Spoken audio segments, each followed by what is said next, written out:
আমি একটা পনিরের রেসিপি দেখাচ্ছি। এখানে টক দই নিয়ে নিয়েছি, ঘরে পাতা টক দই, তার সঙ্গে লবণ নিয়েছি। আর এখানে দেখো ঘরেই বানিয়েছি আমি পনিরগুলোকে এরকম লম্বা লম্বা পিস করে নিয়েছি। হলুদ নিয়ে নিলাম, জিরার গুঁড়ো, চিলি পাউডার, ধনে গুঁড়ো, কাশ্মীরি রেড চিলি পাউডার, গরম মশলা পাউডার, কসুরি মেথি আর সর্ষের তেল।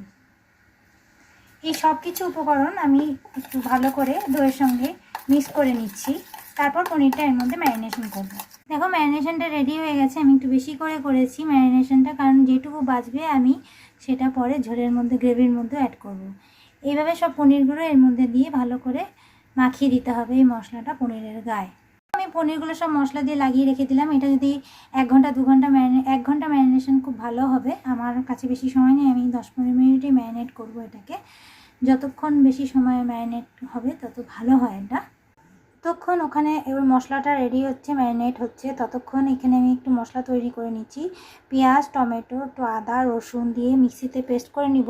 তোমরা চাইলে এর মধ্যে একটু লঙ্কা দিতে পারো। আর এরকম ডুমো করে আমি কয়েকটা আলু কেটে নিয়েছি।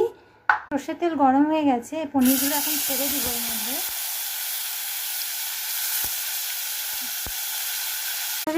এবার পনিরগুলোকে আমরা ভেজে তুলে নিলাম বাটিতে।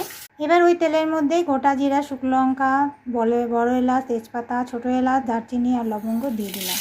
মশলা ভাজা হয়ে গেলে আলুটা দিয়ে দিলাম।